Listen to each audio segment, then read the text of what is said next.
दोस्तों, एक एसपी साहब दूध वाले के भेष में अपनी बाइक पे दूध का ड्रम लगाकर एक पुलिस नाके पर पहुंचते हैं जहां पर पुलिस की चेकिंग हो रही थी।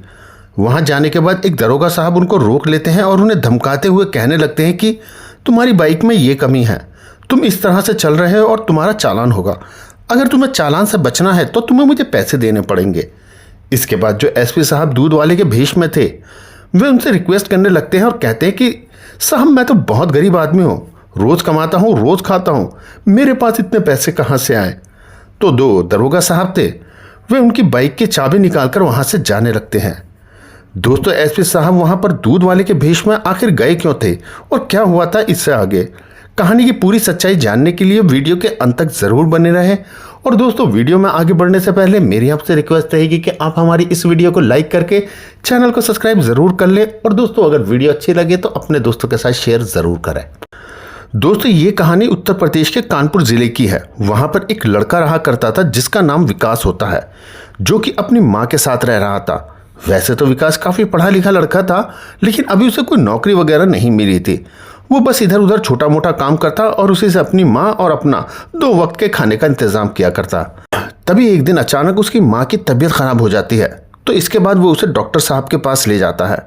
डॉक्टर के पास जाने के बाद जैसे ही डॉक्टर उसका चेकअप करता है तो डॉक्टर साहब उसके लिए कुछ दवाइयाँ लिखते हैं और कहते हैं कि ये दवाइयाँ आपको लानी पड़ेंगी, क्योंकि आपकी माँ की जो बीमारी है वह इन्हीं दवाइयों से ठीक हो जाएगी और ये दवाइयाँ आपको दूसरे शहर में मिलेंगी। यानी कि जो दवाइयाँ डॉक्टर साहब ने लिखी थी वो इस शहर के अंदर नहीं मिलने वाली थी जहाँ पे विकास रहा करता था। इसके बाद जो विकास होता है वो अपनी बाइक लेता है, हेलमेट लेता है और दूसरे शहर अपनी माँ की दवाइयाँ लेने के लिए चला जाता है।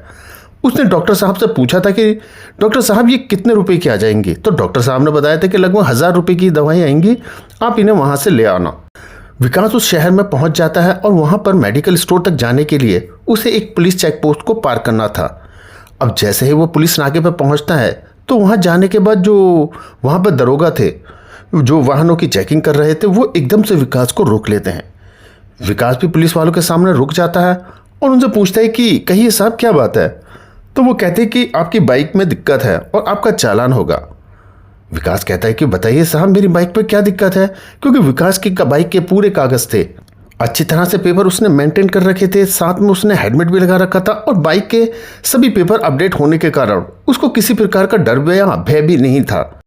अब इसके बाद दरोगा साहब उससे कागज़ मांगने लगते हैं तो विकास अपने पूरे कागज़ दिखा देता है, पॉल्यूशन, आरसी, इंश्योरेंस वगैरह जो भी उसके पास थे, और सभी अच्छी कंडीशन में थे और बाइक भी अच्छी कंडीशन में थी और उसने हेलमेट तो पहले से ही लगा रखा था।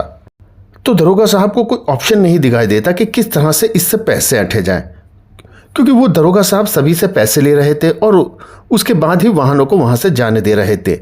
वो एकदम से बाइक के नंबर को देखते हैं और देखने के बाद कहने लगते हैं कि तुम्हारी ये बाइक का नंबर दूसरे शहर का है, तुम इस बाइक को यहाँ पर नहीं चला सकते। अब विकास जो पहले से ही एक एजुकेटेड लड़का था वो उनसे कहने लगता है कि ऐसे कैसे नहीं चला सकते, मेरी ये बाइक का रजिस्ट्रेशन हुआ है और रजिस्ट्रेशन के बाद मैंने इसका पूरा टैक्स पे किया है। अगर मैं इसको पूरा टैक्स पे किया है तो मैं बाइक को कहीं भी चला सकता हूँ। आप तो दूसरे शहर की बात कर रहे हैं, मैं तो पूरे इंडिया में कहीं भी चला सकता हूँ और कोई भी मुझे नहीं रोक सकता। अब इस बात को सुनने के बाद दरोगा साहब थे वो देखते हैं कि ये लड़का तो अब बहस भी कर रहा है। तो दरोगा साहब उसे तेज़ आवाज़ में बात करने लगते हैं और कहते हैं कि अगर यहाँ पर तुम्हें बाइक ले जानी है तो तुम्हें फ़ाइन भरना पड़ेगा, वरना मैं तुम्हारी बाइक को यहाँ से आके नहीं जाने दूंगा। इसके बाद विकास कहता है कि किस चीज़ का फ़ाइन, जब मेरे कागज़ पूरे हैं, नंबर प्लेट ठीक है, कोई दिक्कत नहीं है मेरी बाइक में, मैंने हेलमेट लगा रखा है, तो फिर मैं फ़ाइन किस चीज़ का भरूँ। इसके बाद दरोगा साहब कहते हैं कि या तो चालान कटवा लो, अगर तुम्हें ऐसे ही निकलना है तो तुम मुझे 1000 रुपये दे दो और इसके बाद तुम यहाँ से जा सकते हो। अब विकास के पास तो कुल ही 1000 रुपये थे और उन रुपयों की उसे दवाई लेनी थी जिसके लिए वो यहाँ आया था, लेकिन अगर पैसे को उनको दे देगा तो फिर माँ की दवाई कैसे आएगी। अब इस बात के बाद विकास उन लोगों को मना करता है और कहता है कि ना तो मैं फ़ाइन दूंगा और ना ही आप लोग मेरा चालान कर सकते हो। इसके बाद दरोगा साहब बड़े ही रुबाब में उससे कहते हैं कि अच्छा ऐसी बात है तो देख, मैं अभी तेरा चालान करता हूँ। तो दरोगा साहब उसकी बाइक की फ़ोटो खींचते हैं और फ़ोटो खींचने के बाद नंबर प्लेट का एक चालान बना देते हैं। 1000 रुपये का अब चालान बनाकर विकास को दे दिया था। विकास उस चालान को देखता है तो उसे बड़ा दुख होता है, वो काफ़ी ज़्यादा परेशान भी होता है, लेकिन तभी सोचता है कि कोई बात नहीं, इन चीज़ों के बारे में बाद में देखूंगा, पहले जाकर मैं अपनी माँ की दवाई ले आता हूँ। इसके बाद वह वहाँ से जाता है और अपनी माँ की दवाई को लेकर वापस से डॉक्टर साहब के पास चला जाता है और वहाँ जाकर अपनी माँ को बताने लगता है कि माँ, तुम्हारी दवाई लेने के लिए गया था, लेकिन एक दरोगा ने बिना मतलब ही मेरा चालान काट दिया, और वो भी 1000 रुपये का। अब इस बात को सुनने के बाद माँ भी बड़ी दुख होती है, लेकिन जो हो गया था उसे कौन बदल सकता है।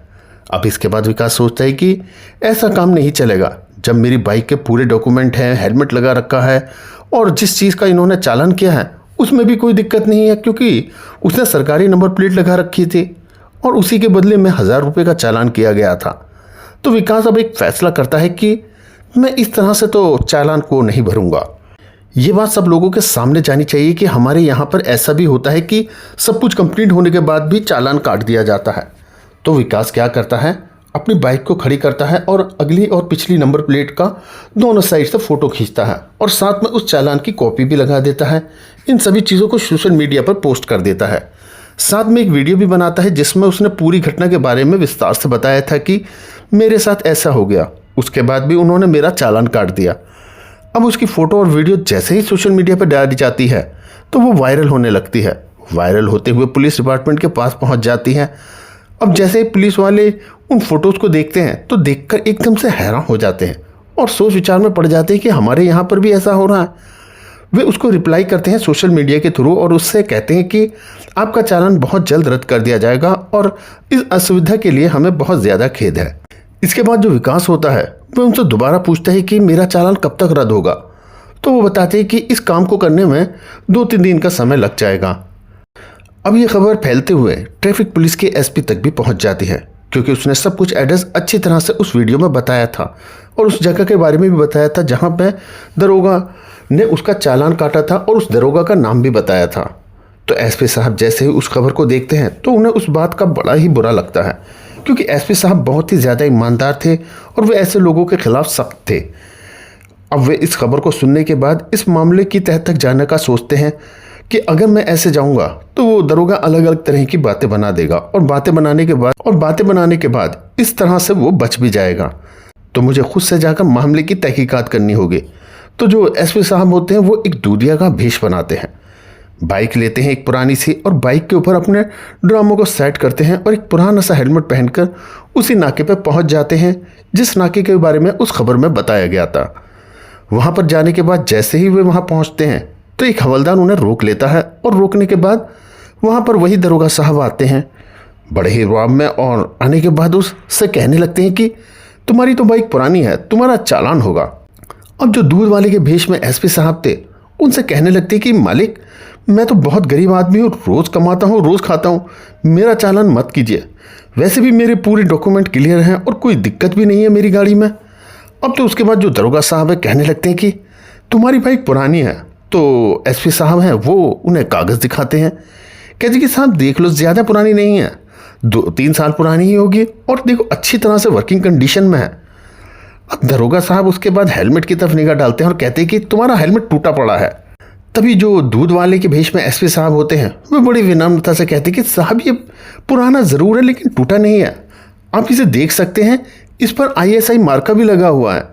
वो हेलमेट को उतार कर दरोगा को दिखाने लगते हैं, लेकिन तभी दरोगा उनकी बाइक की चाबी निकालते हुए वहाँ से जाने लगता है और कहता है कि यहाँ से निकलना है तो तुम्हें कुछ ना कुछ तो पैसा देना पड़ेगा।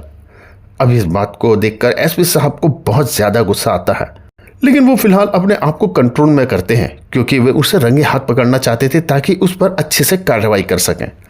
वे थोड़े आगे जाते हैं, इतनी ही देर में वही हवलदार जिसने उसे रोका था वो आकर कहने लगता है कि अरे क्यों बड़े साहब से पंगा ले रहे हो, आप ऐसा करो इन्हें 500 रुपये दे दो और आपको ये जाने देंगे, मैं इनसे रिक्वेस्ट कर लूँगा। इसके बाद वो हवलदार दरोगा साहब को बुलाता है और कहता है कि साहब कोई बात नहीं, गरीब आदमी है, इसको जाने दीजिए, ये आपको 500 रुपये दे देगा। तो दूधिया के भेष में जो एसपी साहब हैं वो कहते हैं कि 500 तो मैं दे दूँगा, लेकिन मुझे यहाँ से रोज़ जाना पड़ेगा, तो रोज़ क्या मैं तुम्हें 500 रुपये दूँगा। उसके बाद जो दरोगा साहब हैं वो कहते हैं कि तुम ऐसा करना, आज तो तुम मुझे 500 रुपये दे दो और इसके बाद 1 महीने तक लगातार 1 लीटर दूध मुझे दे दिया करना। इसके बाद तुम्हें यहाँ से कोई भी परेशान नहीं करेगा और तुम आराम से यहाँ से जा सकते हो।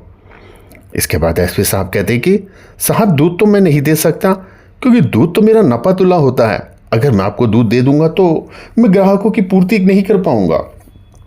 तो वो कहते हैं कि कोई बात नहीं, तुम वैसे भी दूध में पानी तो मिलाते हो, कल से 1 लीटर और ज़्यादा मिला दिया करना, हमारा भी काम चल जाएगा। ऐसा कहते हुए दरोगा साहब हंसने लगते हैं और जैसे ही वो हंसते हैं तो एसपी साहब एकदम से ज़ोरदार चांटा उनके चेहरे पर जड़ देते हैं। अब इसके बाद जैसे ही वहाँ पर पुलिस दल को पता चलता है कि यहाँ पर दरोगा साहब को चांटा मार दिया गया है, इसके बाद पुलिस वहाँ आती है। तभी जो एसएसपी साहब थे वे अपना आईडी कार्ड निकालते हैं और लोगों के सामने लहराते हुए कहते हैं कि मैं यहाँ का ट्रैफिक एसपी हूँ और तुम लोग जो कर रहे हो उसकी करतूत सोशल मीडिया पर फैल रही है और तुम्हारे खिलाफ कार्रवाई करने के लिए ही मैं यहाँ आया हूँ। इसके बाद एसपी साहब उन सभी को धमकाते हैं और एकदम से सभी को सस्पेंड भी कर देते हैं। सभी को नौकरी से निकाल दिया जाता है और उन पर आगे की उचित कार्रवाई की जाती है। अब ये खबर जैसे ही विकास को पता चलती है तो विकास इस खबर को अपनी माँ को बताता है और कहता है कि माँ, पुलिस वाले सभी एक जैसे नहीं हुआ करते। जहाँ पर मेरे साथ ऐसा हुआ था वहाँ पर एसपी साहब ने आकर ऐसा कर दिया। इस खबर को सुनने के बाद विकास की माँ कहती है कि बेटा, भगवान के घर देर है लेकिन अंधेर नहीं, बुराई का स्तर हमेशा नीचा होता है, जैसा कि आज एसपी साहब ने करके दिखा दिया। तो आप क्या कहना चाहते हैं एसपी साहब के बारे में? आप क्या कहना चाहते हैं उस पढ़े लिखे नौजवान विकास के बारे में? आपकी जो भी राय हो हमें कमेंट बॉक्स में लिखकर बता सकते हैं। दोस्तों, अगर आपको ये वीडियो अच्छी लगी हो तो वीडियो को लाइक करें, चैनल को सब्सक्राइब करें और अपने दोस्तों के साथ शेयर करना बिल्कुल भी ना भूलें।